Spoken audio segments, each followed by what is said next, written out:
The Australian outback. Not a place for the faint-hearted, not a place you ever want to break down. When Jillaroo Jess heads to her next job, it could be thousands of kilometres away, and her ute has to be up to the task. So when Alan and Andrew Gray cross paths with her during a trip to the Pilbara, they insist on making sure it's Terrain Tamer strong. Hours in the humidity, lots of parts installed, and Alan exhausted from telling everyone what to do. You finished yet? Will Jess's ute be out back ready?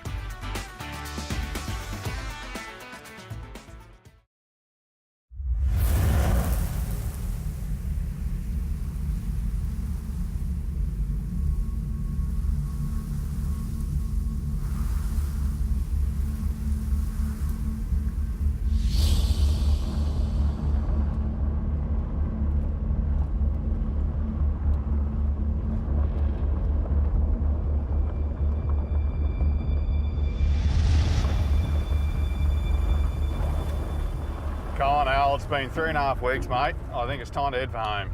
Head for home? We're chicken chocolate shoppers. What are we talking about? Mate, you said 3 weeks ago. We're only going to go around the block. It'll be a couple of days, the most.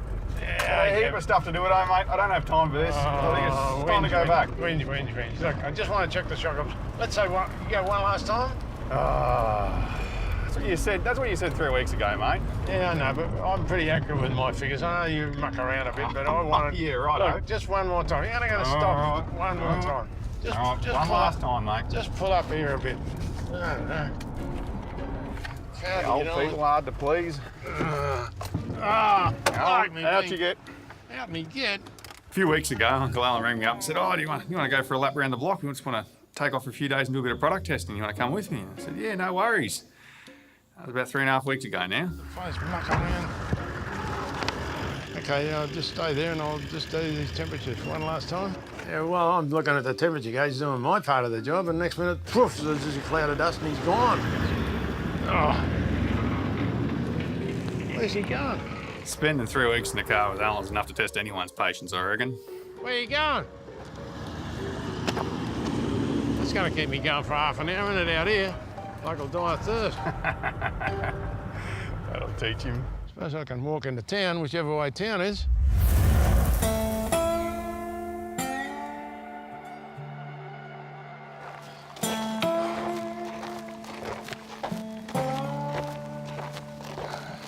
I've known this bloke, you wouldn't think he'd drive off and leave me, surely to goodness.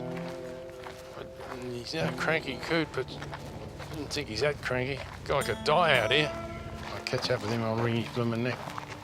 Smart young Alex these days, no respect for people over 45.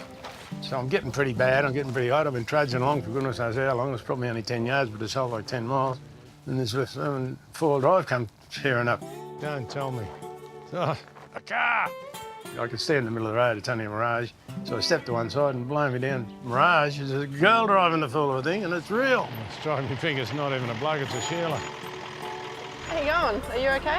Oh, I was being stuck out here with nobody around for miles, and then a car turns up with a girl driving. Yeah, of course, that's okay. What are you doing out here on your own?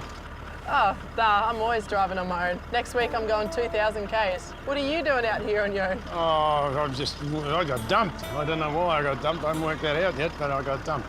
Now listen, what you're going on this drive. How far are you going? Yeah, 2,000 Ks. Where are you going? Down near Wave Rock. Why don't you go by boat? Have you been out in the sun a bit long? Yeah, I think I have. Hey, listen, I do a bit of four-wheel drive working on. That's why I'm a mechanic. Come over, look under your car, just in exchange for a ride back to where we're going. Yeah, sure. Right, I'll put some stuff in the back seat and lift the bonnet for me. In these parts, you don't ever see anyone walking down the road. Oh, I thought he was crazy. I didn't know what was going on. Late model V8, it'd go all right, wouldn't it? This sort of thing. Pretty good to drive. I've had some troubles before on my last ute. It was a Rodeo and it broke down on the way down to my last job. That's how I got the Land Cruiser. Smells nice. Bit over full, but you know, that's all right. Yeah, there's lots of things happen to these things. I do a fair bit of work with these the V8s. So there's nothing you notice wrong about it, that you don't just go through oil or water or whatever? Not really, no. It's pretty new. It's 2012, so... Yeah, OK. Yeah, we could do a bit with this, you know. My ute's in a safe condition, but I think it could be a lot more efficient with a few of the things that Alan mentioned. We also have another thing to take some of the oil fumes out of from the tappet cover to stop it getting into the intercooler. The intercoolers foul up with oil and they don't work properly, and you're getting hot air into the engine instead of cooler air. I think what needs the most attention is probably to do with fuel efficiency. Being a V8, it sucks through so much fuel, and when I'm going to be driving 2,000 kilometres to my next job, it's pretty important. For Pete's sake, look who's turned up. You've got a nerve coming back here, kiddo. You nicked off before. What's going on? Oh, someone had to teach you a bit of a lesson. This young lady's just caught me crawling along the ground here dying of thirst. And I better look over her car, and really there's a few things. It's an original vehicle, it's nice, but there's a few things, as you know, that we could improve this vehicle. So she's agreed that we find the nearest shed or garage. She knows where we're going, so if you follow us, we'll go down and talk some more and do some work on it. Oh, I don't know how you talk me into these things, Al. Talk to you, know, I just about got the police on you.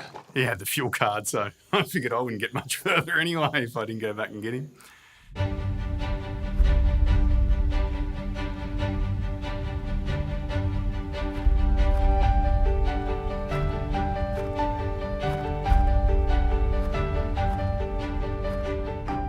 So I work on a Pilbara cattle station. I love being out here. There's so much freedom that you don't get when you're in the city. It really isn't for everybody. It's such a hard climate, and it really is a mentally draining life as well as physically draining. The days are long and it's hard work, but it's really rewarding and I really enjoy it. When you're working so closely with all the other workers on the station, it's almost like a family. So you annoy each other like brothers and sisters, but you know, at the end of the day, you've always got each other's back. There's always something new you can learn, and I think Al's got a lot of experience behind him that, yeah, I'm looking forward to learning. Well, today we're actually going to do a fair bit of work. To do the temperature test for the shockies, I had to get them really hot, which was a lot of fun. Don't tell Mum. So what we're going to do here, we're going to check the swaying of the vehicle when I go in and out of these cones. When Alan said he was going to do a swerve test in my car, I was like, yeah, right, I'll hop in too. Geez, I'm glad I'm not standing there. Are you going to do anything, Al, or? No, I'm directing.